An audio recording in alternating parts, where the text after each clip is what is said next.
Hi guys, welcome to my channel. If you're new here, welcome. If you're not new here, I have some apologizing to do. So, it has been, I want to say 6 months. I know that I did post like maybe 3 videos from August to September. I genuinely haven't filmed, posted, edited, and been on here in a very long time. There's so much has happened. I feel like I'm so much older and a lot different, but I genuinely can't ignore how much I love making these videos for you guys. So I'm back, because of course I am. Of course I'm back, and I'm so sorry, but I'm so excited and I'm so happy to be filming again, to be filming anything, everything. So today I'm gonna be finding my first 5-star of 2026. It's so bad.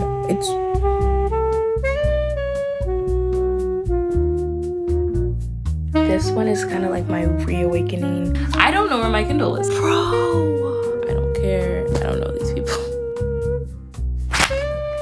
I don't know, it sounds stupider the more I talk about it. And I was thinking about DNFing this book. Basically, right? Here's what happened. I didn't make this decision to come back for a little bit. I did read 2 books this year that have already been 5 stars. There's good news and bad news. Good news, obviously, I found 2 5 stars. Bad news, I didn't record any of it. Actually, I did record, hold on. I did record maybe like 4 minutes of me talking about one of my 5 stars. Okay, I don't know if this is gonna make it anywhere, but I thought I would do a little book update. I haven't talked about books in a long time. So I got 4 new reads that I picked up in the last week, and I think I'm gonna start a little bit of a TBR for this month. So it's January 4th. I feel like it's still the realm, like we're in the realm of TBR making time. I got 2 new ones from Target today. Beautiful Things by Emily Rath. This is like a Bridgerton high society, I wouldn't say love triangle, it's like a love trifecta, you know, it's like suitor. So anybody who's watched Bridgerton kind of know what I mean. I've never heard of that one. I just kind of picked it up off the shelves. Then I got Fragile Sanctuary by Catherine Cowles. This I know is a romance and very hyped on Book Talk and BookTube. All I know is that he's a contractor and it's a romance. Then I have Beartown by Frederick Bachman. This I got from Barnes & Noble a couple days ago. I got it only because I like Frederick Bachman books physically, so I can annotate them. He's just the perfect writer, I feel like. And he's like my favorite. Like, I don't know, every word that comes out of his mouth just makes perfect sense. And it's like he took pieces of your brain and put them onto a page. And then lastly, I got If It Makes You Happy by Julie Olivia. I've also heard a lot of hype about this book.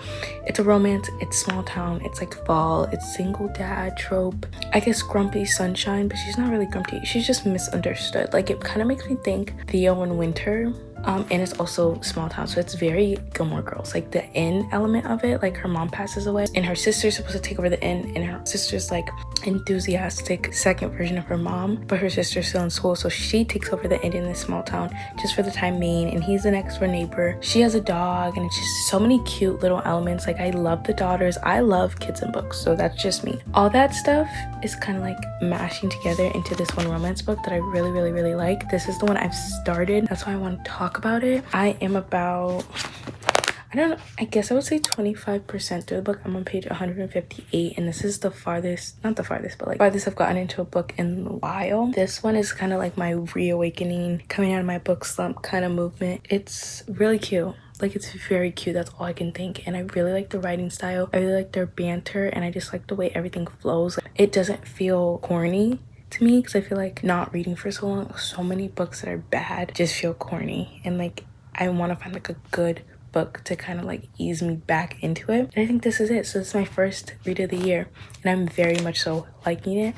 I'm gonna keep reading it, and I'm gonna update you guys if I enjoy. I have no footage of me reading it, just like a couple aesthetic pictures, so I'll put those up there if you want to see it. And yeah, I'm gonna keep reading. Filming this on my iPad currently, and this is like the most unstructured vlog I've ever done. Yesterday I talked to you about the book that I was reading. I started If It Makes You Happy by Julie Olivia. It is, first of all, cover so cute. Once again, it's just so pretty and such a good read. Like, I haven't been able to say that for so long. I haven't read a book genuinely and like paid attention and like got into like 200 something pages without even noticing. Like, it's crazy. Reading during class again, like planning to read and being like, I shouldn't read right now, but like I have to do my work, but I want to read this book. Like, I haven't had that feeling. Cliff and Shelly, whatever, she is and he is, and they just go together so well. It is just the perfect kind of rom-comming. It is so good. They work so good. They work so well. I love it. I guess it's a slow burn, so we're like halfway into it, and like we're kind of finally reaching where the slow burn part starts to like pick up. Like, all the crumbs we've gotten so far are very good, but now it's kind of like more blatant. They have their own like insecurities that they both present that kind of like contrast each other. Like, he feels like he's overwhelming, he likes to make jokes and he's not serious enough, and like he's annoying, and she feels like she's too harsh and abrasive, serious, and that like she's not warm. So it's like they contrast each other, and like their insecurities work on each other, and like they have like slowly started to unlearn the thoughts and opinions and like voices from their past relationships. There's like little side plots that kind of just add to it, and I really love the daughters, and like I even like freaking Josh, and it's just very good. Right now, I don't know what it's looking like. Finish it and then sit, because I don't know. And now it's all worn in, and I love that. Like, the pages are like flopping. I have not worn and loved a book in a very long time. So yeah, I'm gonna go to sleep after I read a little bit more of this, and then I'll update you if anything really cool happens. The 2 books I rated 5 stars this year was If It Makes You Happy by Julie Olivia and Fake Skating by Lynn Painter. Now, these 2 romances, honestly, I wasn't expecting them to be as good as they have been. I really have just been on the hunt to read good books again. I feel like, I don't know why, but I felt like at the end of 2025 there was like an epidemic, or maybe I was just really in the throes of my reading slump, but like I couldn't find any good books. Every book I started, I ended. I couldn't do it. I couldn't finish it. But these books, this was such an unexpected 5-star for me, because I had heard maybe like one TikTok about how this was someone's 5 stars of 2025, and I was like, yeah, but I've never heard of this book before. And I was like, well, I haven't been on BookTube. Maybe it's like super popular, and it has been growing in popularity, but I feel like it's still kind of undiscovered, and it was so good. It was super rom-com-y. It's kind of a fall read, but I feel like, I don't know, I'm not very seasonal, so I can kind of read books whenever. This is very fall. It's a hometown. It's like a rom-com. It's very Gilmore Girls coded. It's like nostalgic, and it's happy, and it's fuzzy, and it's just cozy, and it's a 90s, yeah, like a 90s small town romance, and I think is very reminiscent for anyone who was alive during that time period, and it shows. But like, even if you weren't, you can appreciate it. And Copper Run, which is like the small town they're in, it's like somewhere you want to go. And Cliff is the dad. It's a small town single dad trope with a bit of grief mixed in there. So, very good. Loved it. Fake Skating by Lynn Painter was, honestly, it was kind of like a rom-com-y book as well. Kind of interesting. I usually don't like read too many rom-coms, but it's fake dating, hockey romance, but make it Lynn Painter. So high school, cute, very funny. Really liked it. These 2 books, they were just peak for me, and I found them in the last 2 weeks. It is January 19th, 18th, in the last like 3 weeks of this year. But this video is not going to end until I find another 5-star or my first 5-star. I genuinely cannot sit like that anymore. I don't know what it is, but that like spot is really breaking my ankles. Also, guys, look at my new shelves. If you watched my reorganizing my bookshelves video, I just redid them, and I really love them. I know it's kind of not traditional. Like, I don't have like a wall of them, but I like kind of how they're all spread out, and I like the way everything is organized. This year, I also started a lot of books that haven't been 5 stars, and I haven't been able to get into. I started this book maybe like 2 weeks ago, and I'm only 42 pages into it. It's not bad, but I think I've been in denial about the fact that I'm not in the mood to read it. It's a hockey literary fiction book. I wasn't aware. I actually went on TikTok to see if I could see like edits that would just make me want to read it. And it's actually super sad. And I didn't know it was super sad. And it's a Frederick Bachman book. And I love Frederick Bachman, but right now I'm just really, I can't get into it. Like I need a book with like plot. And Frederick Bachman kind of has this way of making a very simple situation. And he'll like pick it apart and analyze it to the point where like you'll see the bigger picture. But I can't follow along right now. Like it's really just not in my wheel. Like I can't do it right now. So I also started Great Big Beautiful Life by Emily Henry. I just watched People We Meet on Vacation, the movie. Best movie I've ever seen. Bro, it's so good. Like it's so good. So I was like, okay, Emily Henry, maybe I'll pick it up. I got 16 pages into this and then I stopped reading it. I'm not very excited to read it, if I'm being honest. I think it will be good, but I think I have the attention span of like a nut right now. And I did just have a concussion and I was kind of forced to read a bunch of books. You know, I'm thinking maybe that's it. Maybe that's a problem. So this is what I'm reading currently. I'm just gonna stop with this. I'm gonna stop trying. This is what we're reading currently. I think we're gonna keep trying to get into it. It's all I know about it is that there's two writers and they're both trying to get this opportunity to like shadow a very famous author or something, and it's a romance and it's a literary fiction, and that's kind of Emily Henry's forte. So we're gonna start that. I also have my eye on a couple of new books. I'm thinking maybe if I just get new books, then I want to read them and then, you know, I'll find a 5-star. I really want to read The Second Death of Locke. I don't know what it is. I don't know what happened. I don't know what is so popular about it, but I've heard so many great reviews and it looks so unassuming. I feel like I want to read new books and I want to branch out. So I think this is kind of the way. But I think I'm actually going to place an Amazon order for that new book and hopefully it can come soon. Fingers crossed we find a 5-star. So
okay, we're gonna do a quick update, but first my friends asked me to bring 2 books for them. They're actually twin sisters and they ask a lot. Like they ask often for me to bring them books from my library and I love it. It makes me feel like a librarian, like a historian, like I can just provide anyone. Plus I have a good amount of books, like not on the Sarah Crowley, Destiny Sidwell level, but I have enough where it's like, that book? Of course I have it. Of course I read it. So I have my little lemon pouch. We're gonna put these in there for them.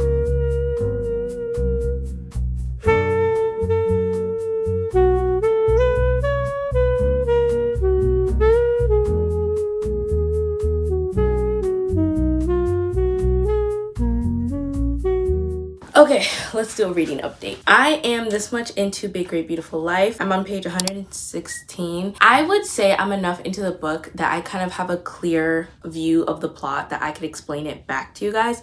Basically, we're following Alice and Hayden. They're both writers trying to follow this forgotten star. Her name is Margaret Ives, right? And I guess she used to be married to this famous musician. He passes away. Her family's super rich. There's a bunch of drama behind her family. And at some point, she kind of just goes ghost and no one's been able to find her.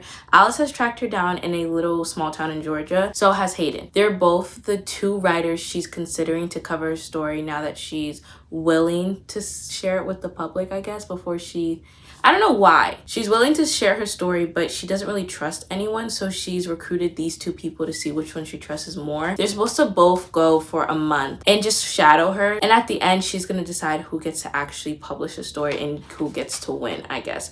So they're competing, but Alice is like the sweetest, most bubbly, eccentric, kind person, and Hayden is super closed off. He's super, I wouldn't say like stubborn, but like I guess I could see that being an extension of how rude he kind of seems, but he seems very determined. The way the story starts and what I really like, because I did write like notes about this so I could talk to you about it. One, I really like that Alice is okay, so my camera died. But like I was saying, their personalities, as much as they clash, I wrote this down in my notes. I really like how Alice is super eccentric and it kind of just moves the plot along. I think it's really, like, I would never in that place be as outgoing as she is, but it's more interesting to read about characters that like do things that are risky and do things that are interesting and do things that are like, oh my god, what's about to happen? Like, because as much as I like relate to characters that are too shy in a book, that's kind of what I want to see. Like, it moves the plot forward, but also the pacing is super good in this book. Like, it's just super fast. I feel like since the second chapter, like, we weren't even on the 10th page of the book and they had met and they had interact, and we've seen consistent interactions from them, and I really like that. I feel like it's going by super fast. 116 pages in a romance book is a lot different than 116 pages in a fantasy book. Obviously it's faster because it's romance, but it's also literary fiction, and we kind of have this element of the story where Margaret is telling her side, and we'll see what the press knows, what she knows, and it's apart from Alice's perspective. So I like that. It's kind of like a mystery element to it, but I do like the way the romance is also very prominent in the plot. Whereas getting a lot of scenes of them just running into each other on this small island that they're staying on, and every single small town place and restaurant, they just happen to be there at the same time. Something just happened that I think, I don't know if this is gonna be a sign of it just being kind of rushed, but something just happened that kind of threw me off because they were kind of just having like a really good moment and a really good talk, and they talk a lot and they've found a lot of common ground with their families, high expectations. After that, something happened and I was like, is it too early? It's page 100-ish, so it's kind of like, this is a bit soon, but I don't know how this is going to progress. Maybe it's just going to turn it into more of an enemies to lovers, because even though they are competing and even though there is like, I guess, a rivalry going on, Alice is very friendly with him, and like he doesn't trust her because he thinks she's trying to get close to him and she's just trying to be friendly, and I really like that about her. Like, she's just trying to be nice. She's very positive. She like dresses very colorful, and I just like that a lot. So I really like her personality. I really like being in her perspective, and I really like the way they have contrast and met, and like it just works. Like, all of it works, and I feel like Emily Henry knows how to do that. Like, she knows how to make it work. But yeah, I know this book has somewhere close to like, let's check, 418 pages. So my goal, I would like to get maybe like halfway into it by the end of the day. I'm really enjoying it so far. Like, I'm really excited, and I'm not dreading coming back to the plot, and I'm not bored at all. It's really interesting. It's keeping my interest. It's making me laugh. It's making me want to write little things on my page. So those are all good signs, guys.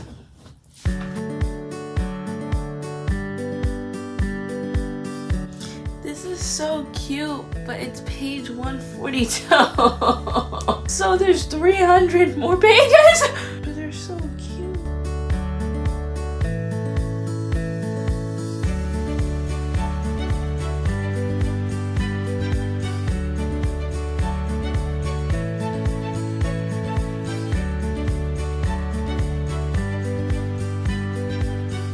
Like, they're not together, but I see the vision, I see the future, and it's bright. They are so freaking cute. I love that we have like a fighting in the street scene already. Like, it's scratching and itching my brain perfectly. I don't know what it is about Emily Henry, but like, she just knows. Like, she knows what to do every single time.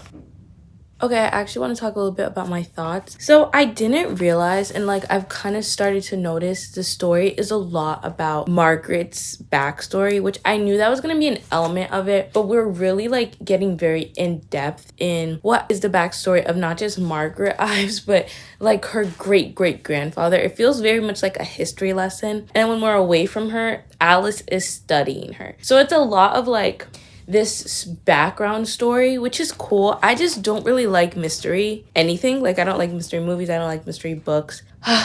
Like, okay, bro, bring back Hayden, because I like Hayden and her's friendship that they've started. They kind of are having like a slow succession, and I like it. Like, right now they're leaving little coffee cups and pastries at each other's doors with notes on them, and it's like little stuff like that that really build up for like the perfect slow burn. So I'm enjoying that element. I'm also invested in Margaret. It's just a lot of like deep history into the 1900s and like 1930s, and I'm like, I don't care. I don't know these people. It is interesting to me. Like, I do want to know what happens, and I do want to unravel what Margaret is telling us, but it just feels like there's so much history going on that like I didn't know I was signing up for, because it feels like most of the book is the history of Margaret Ives and her family. And yeah, like I'm not obsessed with that, and I'm like kind of tired. Like, it feels like it's dragging, because I'm like, okay, like this is cool, like this is interesting, and then it just keeps going and going and going. I'm like, I don't want to read any more about their backstory. I kind of just want like a shortened version, but it feels like everything's getting revealed to us in like big increments, and we have like a chapter of just that story, and I'm like, I shrug and sip on my coffee. You think I'm being ridiculous, I say, half statement, half question. I think you live in a world that's more interesting than the one most people live in, he says. And just as my heart starts to sink with disappointment, with a kind of loneliness, he adds, and I wish I could live in it too. I feel myself beaming. I'll take you sometime. I'd like that. I'll take you sometime. I'd like that. Guys. You know, one of these quotes literally says, maybe he's here, his atoms redistributed, the ashes we sprinkled in the river near our house now mixed with the sand all around me, his love permanent and intractable as ever.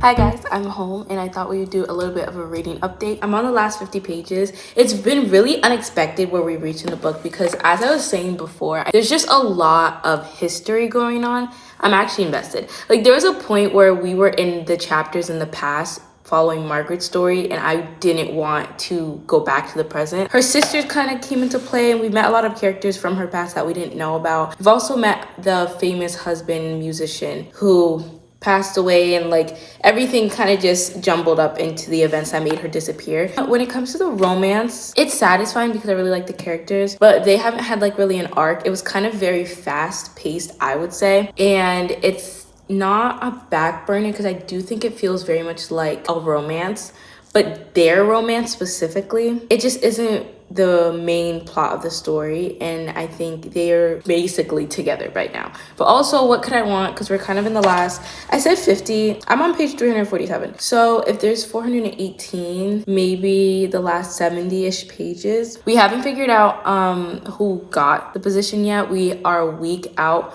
from Margaret deciding, but we're also now just getting to the closing of like what actually happened. I feel like there's a plot twist coming. I don't know why, I don't really know what it is, but like mysterious element of the book just feels like there's more to it. Like, there's no way what she's giving us is exactly what's happening. I really am interested in what's happened to Margaret in her past. Like, I didn't think I would be, but I like it. Also, we kind of are following multiple storylines, and like I felt like when I was reading about Cosmo and Margaret, there was multiple love stories that we had witnessed throughout this book. And even like Margaret's parents, Margaret's grandparents, like all of them, we just found multiple marriages and love stories and a bunch of things. And I guess that was her whole point, because she kept saying that without that backstory, we wouldn't really understand where they are right now. And I get that. I understand how this all made her who she is. But I also think it has kind of taken a little bit from the plot. Now, like I said, I'm not very obsessed with like mystery books and mysteries in books. This is kind of lower for me right now. It's feeling like, I want to say a 4.25 star, but I think it's just gonna be a 4-star, except I've had some really great moments with the romances in this book and the quotes. Everything is just super sweet, but I am happy where it's going. So I'm gonna finish this book right now.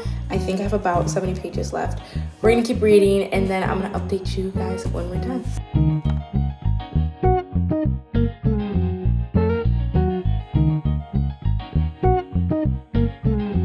He said, your heart's broken without her, Peggy, and mine can't be whole until yours is. Stop it.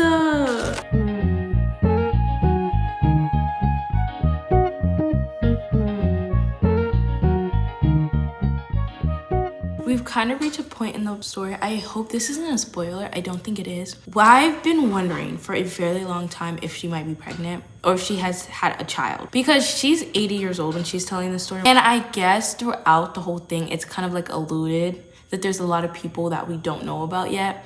But I feel like it's kind of the common theme that there's usually a secret child. And I feel like she had a kid. I don't know where it is. I don't know where we haven't heard anything about the kid. Oh my. Okay, I have a theory. Okay, I have a theory. Okay, I have a theory. I have a theory. Okay, I have a theory.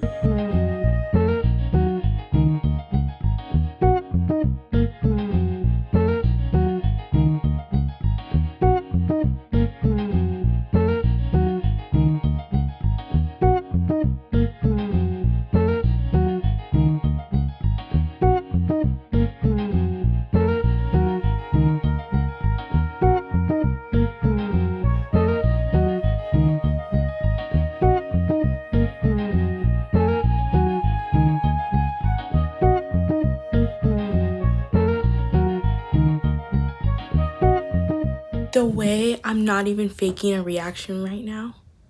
Okay, this is not exactly what Bro. That's actually crazy. Wow. You know, for someone who just said that they didn't really care that much for the romance, bro, I actually didn't say that. You know, let me amend that. I said that I feel like it hasn't gotten enough, you know, like time. It's really good though. Like them together is so cute, and they've had like the cutest moments in the world, and they have some of the best chemistry, and everything they say, and Emily Henry's writing, it's just all perfect. Like, it's perfect. I just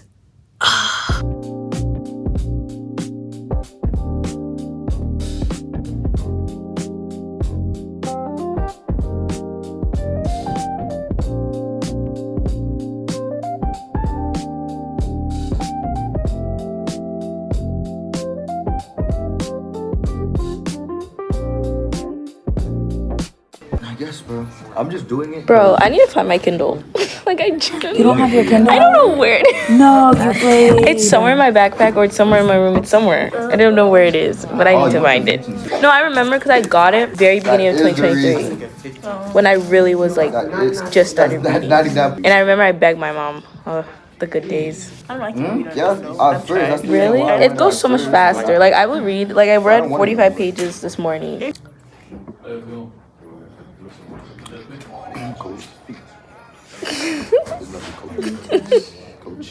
How long? 7 o'clock. Oh, wow. It's right. Oh, yeah. You're going in that direction. Yeah, don't get in the morning. I don't go though. You don't?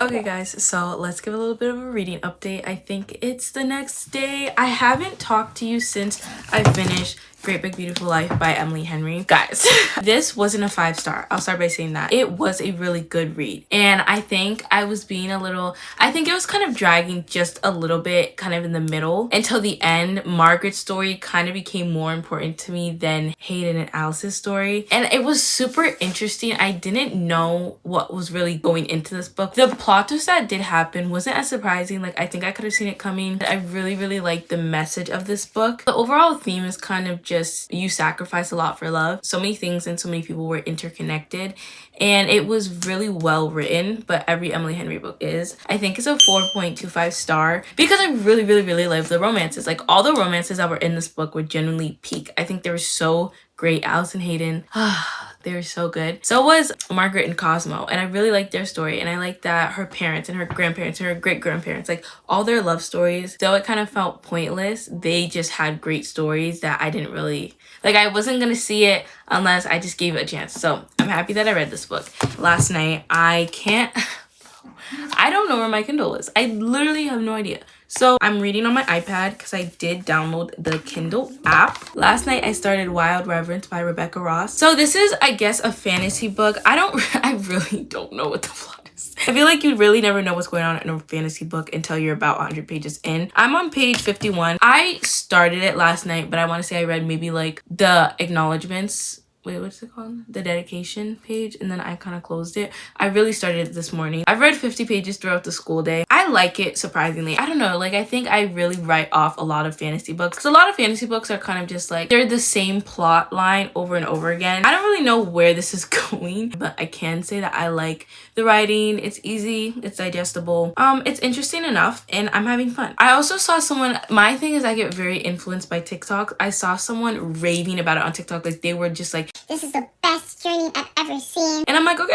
like, I'll pick it up. I know kind of some of the plot. We're following Matilda. She's 13. I thought we were in the prologue like a minute. For the first like 3 chapters, I thought we were in the prologue. Because I was like, yeah, why is she still a kid? She's a child. She basically lives in this world of horoscopes, and the way it works is it's kind of like, if you've seen Stranger Things, it's kind of like the Upside Down, or like, this is a spoiler, but like if you've seen season 5, that kind of concept. There's the bottom, which is kind of like the underlings. So under the earth, there's earth with the mortals, and then there's the gods above the earth. She lives in the underlings. She's lower rank. Her mom is in the royal court, and her dad, who's unknown, is one of the gods. I guess it's a secret to protect her identity and protect him from finding out about her because he doesn't know she exists. Their magic system is a magic system kind of built off of horoscopes and zodiac signs. The goddess of death, when she read her, she said that she would be a something that walks through realms, which is kind of like middle class, lower class. And mom was like, are you sure? And she was like, yeah. Her job is to kind of like be a messenger. And what we saw out of place is the fact, this is revealed in the first chapter, so it's not a spoiler. What we saw out of place is the fact that she is a messenger for the gods. Her mom has forbidden her from anything to do with God. Her father cannot find out about her, or else something bad will happen because she swore oath. I don't know what her mom is on right now. But she's being trained right now by this guy who's one of her mom's friends. And her mom had this guy swore an oath to be Matilda's ally so he could protect her because her mom doesn't want her to be weak. But the guy who swore the oath right now, who just warned her against all mortals, has just fallen in love with a mortal. So now we're in a scene where we're watching him beg a different god for like to heal her, because I guess he tried to kill her or something. I don't know where I stopped because my dad did call me, but I was talking about, what is his name? I don't know. He's just in love with a mortal. So now we're kind of just watching him be disgraced. Aside from that, there is a romance subplot. I don't know how I feel about that because she's 13. I don't know. So her mom is one of the higher courts, like I said. So she has a lot of allies and different goddesses, and one of them is the goddess of like dreams. So she sees humans' dreams and then writes them all down in detail. So she has given like these little scribes that she's transcripted to Matilda to read. And one of the dreams that she read is of this boy. He dreams a lot about drowning. His name is Vincent, and she reads his dream, and then the next day her mom's friend comes back with another scribe, but she is in his dream. I don't really know what happened, but I guess their souls have connected. I don't know. It sounds stupider the more I talk about it, but you know, that's where we are right now. I hope we're gonna do a time jump and see anything past her being 13 years old, because this is really bothering me. Like, she's literally a child, and I hope at some point we're just gonna see her and she's gonna be randomly 21. So I'm gonna get into it, see if I can see what the hype is about, and yeah, that's our next read. Hi guys, I'm ready for bed. I'm wearing my cute little deer pajamas, and I have my iPad headband on, water next to me, and I think I'm gonna read some of my book. I'm on page 51, so I have barely read anything today. I spent the whole day doing a bunch of science fair stuff. I did a lot of school stuff, and now I'm kind of like at the end of my capacity, so I might just read a couple pages. I might read nothing. I don't know, but we'll see. I'll update you tomorrow.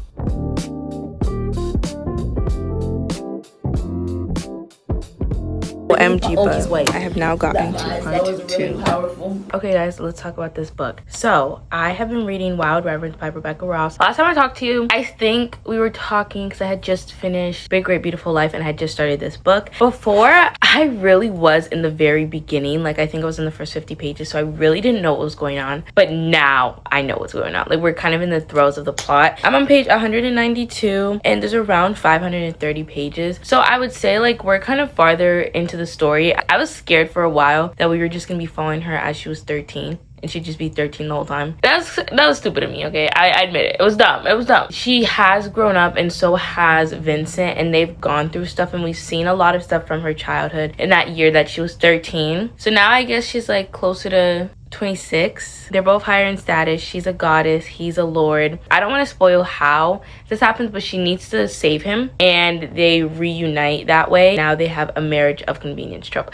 I've never really read a marriage of convenience in fantasy books. I've read a ton of them in romance books. It's one of my favorite tropes. I don't know how to, like, I don't know why I feel this way. I know Rebecca Ross, she wrote Divine Rivals, which is very popular and very well loved fantasy series, so I'm assuming she's experienced. But also the way she's written this fantasy book, it doesn't feel rushed. It just feels kind of like underdeveloped. Like it feels very simple, like it's easy for me to read, not in the way where it just like flows super quick and I'm like, okay, like this is such like a fast read.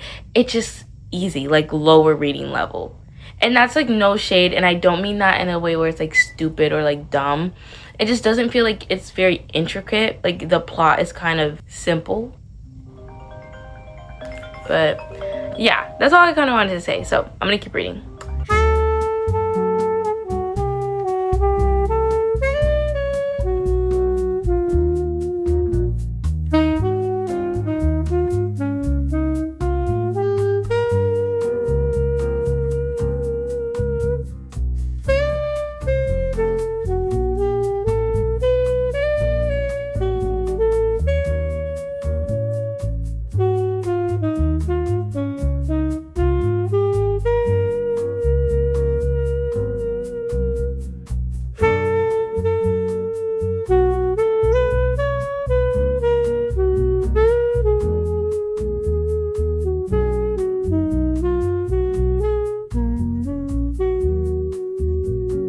Okay guys, let's do a little bit of a book update. I feel like I've been filming this video forever. It's been about a week, but it feels like it's been forever. I'm still reading Wild Reverence by Rebecca Ross. I woke up this morning and I was thinking about DNFing this book. It's really that I just don't really know where the plot is going. Like the way it's written bothers me, like something about it, the way the plot is flowing. A lot is going on. I don't really like it, and it just feels rushed in the wrong places and slow in other places. And it's like it doesn't have a good flow. It's interesting, but it's kind of like, what are we doing? Like it's kind of like we're on a goose chase and random. So that's how I'm feeling, but I did step away from this book. I read a little bit at a cafe today. I'm kind of interested because I feel like I'm in too deep now to stop. I do want to know what happens, and I don't want to just DNF a book when I'm already into it and I don't hate it. Like I need to lull the book to DNF it really. I'm curious enough that I want to keep reading it, but it's not looking great for this book. I don't know. It's just kind of here. I might DNF it. Here's my public service announcement warning. I might. Yeah. How was today? I really, I read. So I'm at a coffee shop. I went to Hobby Lobby to film a different video. Yeah, I'm back on my YouTube gram, guys. And I feel like I'm in my prime. Like this is my happiest phase. I also am about to leave my house to go to Barnes & Noble for a different video, and hopefully maybe I'm gonna drive because I did get my permit and I've been driving places, so hopefully fingers crossed my dad lets me drive to Barnes & Noble. And yeah, I'm gonna keep reading and see what happens with this book, and I guess I will update you guys as that happens. I don't know where the plot is going. I'm just confused.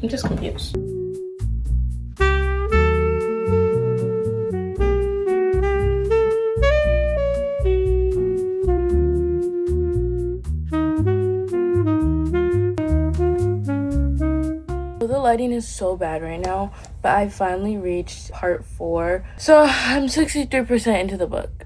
And I was gonna DNF it. I was like, let me try it one last time tonight. And if I really hate it, I'll just stop. But I've gotten 100 and like something pages farther, so it's definitely not a 5-star. But I'm invested enough that I'm gonna try. I also understand like why they were like, oh my god, yearning, but the writing, I still can't get over it. It's just written so childish. Like I don't understand. Like I don't know how to explain it. I don't know. Maybe I just spent too much time reading Sarah J. Maas books, but there was not much surprise. Like I never really had a moment throughout any of this. But I have surprisingly been reading this, and I wanted to tell you. I wanted you to know.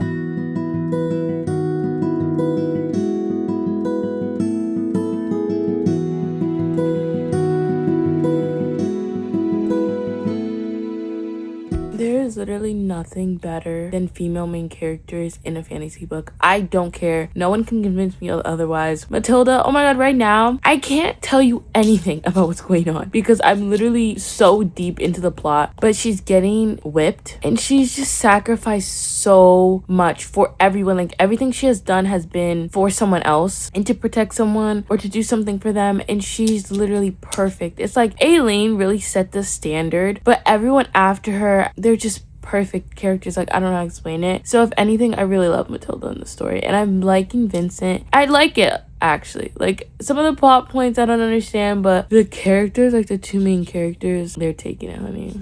I love her. I feel so, like, I want to cry. I'm not even in there, but it just makes me so sad to see her, like, give everything for them, and they don't know. None of them know what she's giving for them. It's crazy. Okay, I'm in the last 70 pages. I just got ready for bed. I am wearing the same PJs again, but my headband did switch, so I'm gonna finish this book. I'm happy we're finally almost there, even though I'm only 86%. I don't know how much more could be in this book in 70 pages, but we're almost done finally. So I'm gonna record me finishing it and then give you guys my thoughts, and I think we're gonna close out this video.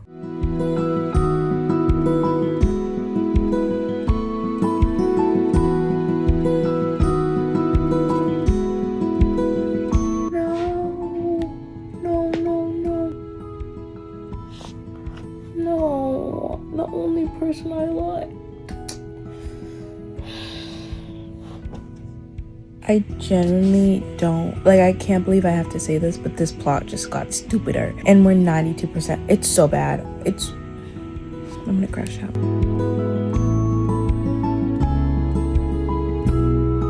Let's talk, because I cannot wait to speak on this book. It is 1:35 in the morning.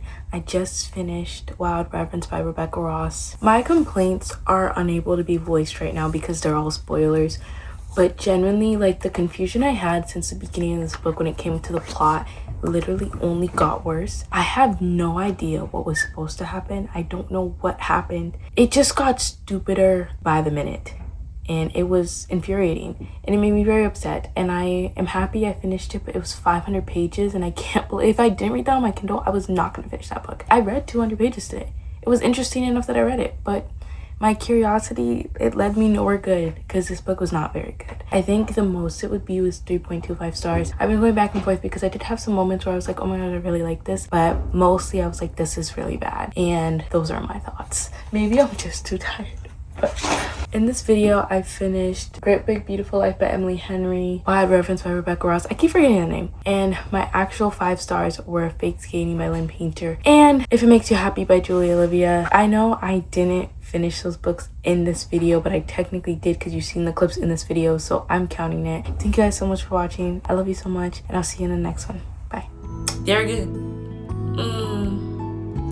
There's